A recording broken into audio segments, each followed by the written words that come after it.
Good evening, fellow patrons. In today's video, I break down how I defeated the dragon, Nyxera, at round 100 in KOWAKUJO. It's an extremely chaotic boss fight that was much more difficult than I had anticipated.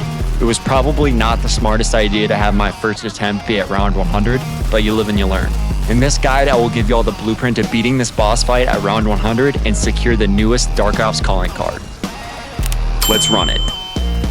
We're going to start things off with everyone's favorite part of high round strategy guides, the weapon loadout. The first few guns I will cover is what I would recommend to use against the dragon itself. Fire rate and DPS are your main focus in this boss fight. Up first we have the trusty Nova line. This particular build is built to reduce the hefty recoil of the upgraded version of this gun. The combination of the muzzle brake, bullet deviation foregrip, and the stable range laser will allow you to keep your sights locked in on the dragon. The only thing that slows this gun down is the 60 round mag. It really is a DPS beast. Another great option to load into this boss fight with is the Voyak. Easily the best AR in the game, it is tough to point out a weakness in this gun. It has the highest damage multiplier in its class. It's extremely mobile and has a very respectable upgraded magazine capacity of 96 rounds. This build is fitted with the Prestige laser that not only shrinks the hip fire spread but also prevents it from expanding when moving. It's very easy to use this weapon both while ADS and hip firing, which is a huge convenience in this boss fight. The Sokol, in my opinion, is the meta to use against Nyxera. Unlike most recommended LMG classes, you will want to steer clear from the belt-fed attachment. The Pack-a-Punched extended mag morphs into a 353 round behemoth that you don't even have to reload. You will also want to avoid the Prestige attachment that the Sokol has to offer. Although it increases its fire rate, it reduces the damage multiplier across the board by 22%. I decided to fit the muzzle with the fire rate brake for an RPM boost and a smaller bullet deviation. Make sure to have these double tap augments equipped before loading into the boss fight. Double standard makes such a significant impact on your overall damage output. Capturing wards within the boss arena creates a bubble of invincibility that ultimately allows you to safely unload into the dragon. The 1911s and the Necromancer will make capturing these wards much easier than normal bullet weapons. It's hard to beat the killing speed of the 1911s, but you find yourself low on ammo at some point during your captures. Using the Necromancer's charge shot is another great way to hold down a capture zone.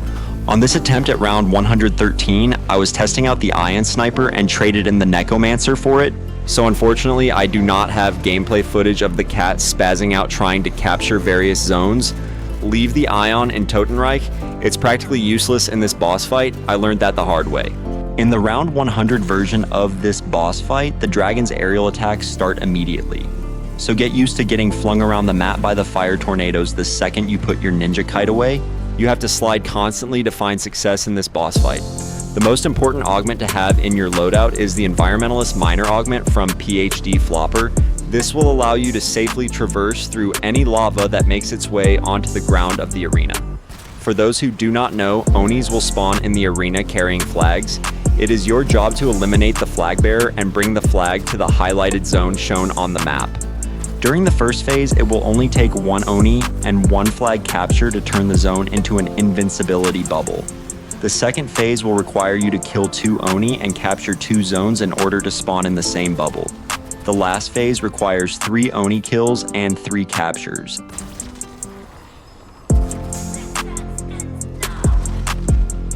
So your main focus should be to seek and destroy any Oni on the map as quickly as possible. Like I mentioned in the beginning of the video, in this attempt I was testing out the Ion Sniper rifle. I traded it in for the Necromancer, which was a huge mistake. This made the ability to capture the flag zones much more difficult than it needed to be. Onis are vulnerable to the Shadow Rift ammo mod, but I decided to run Light Men for the HP buff. The Rainbow Pop augment from Elemental Pop will give you a chance to deal the elemental damage that a particular enemy is weak to. This allowed me to occasionally inflict Shadow Rift damage on the Onis.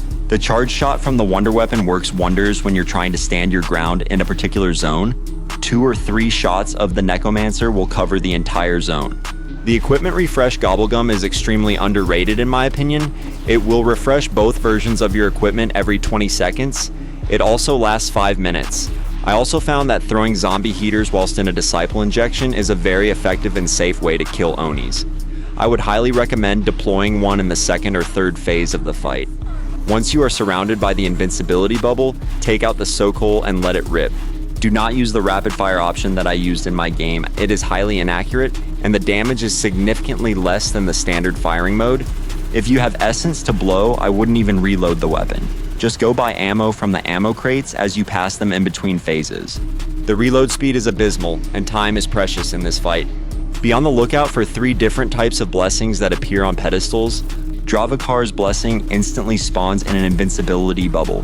These blessings are on a timed cooldown and not dependent on the phase of the boss fight, so don't hold off on collecting them as soon as they appear. That pretty much sums up the strategy to beating Nyxara at round 100. The main key to success is elusiveness and dodging projectile-related attacks. Let me know if you guys have any questions, and I will see you in the next one. J-Jet out.